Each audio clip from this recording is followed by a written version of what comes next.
Jokowi tidak akan kasih ampun jika ada penyelewengan anggaran di tengah pandemi ini. Seperti yang dikatakan sebelumnya, tindak pidana korupsi dapat dihukum mati jika ada penyelewengan anggaran di saat negara lagi krisis dan lagi genting.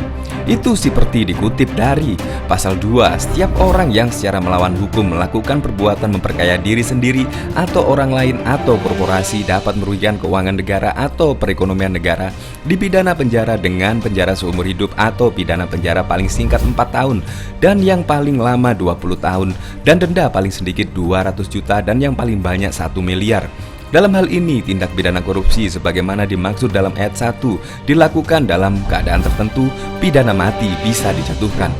Namun penerapan hukuman mati itu tidak sembarangan. Hukuman tersebut hanya dapat diterapkan dalam keadaan tertentu. Syarat tersebut tertuang dalam penjelasan pasal 2 ayat 2.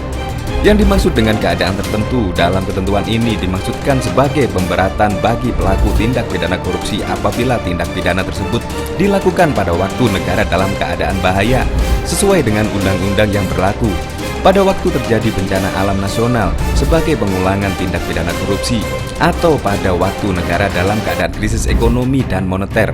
Demikian bunyi penjelasan tersebut. Wakil Presiden Ma'ruf Amin mendukung wacana penerapan hukuman mati bagi koruptor.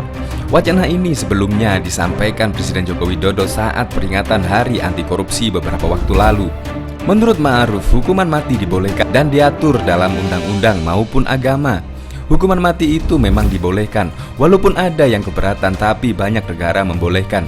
Agama juga membolehkan dalam kasus pidana yang memang sulit diatasi, ujar Ma'ruf di kantor Wakil Presiden Jakarta Rabu 11 Desember.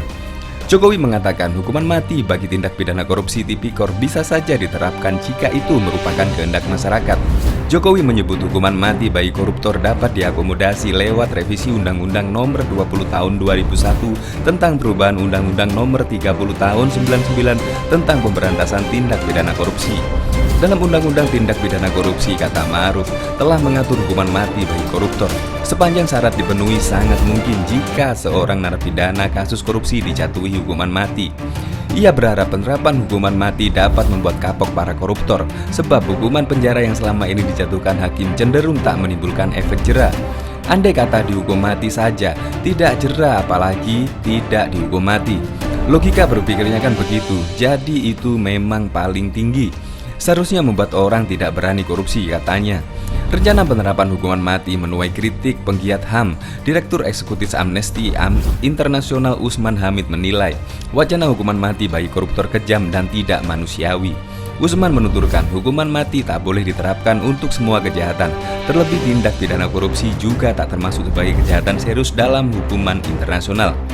Usman menuturkan, sejumlah negara bahkan telah menghapus hukuman mati karena dianggap tak lagi relevan dengan jumlah kejahatan yang terjadi.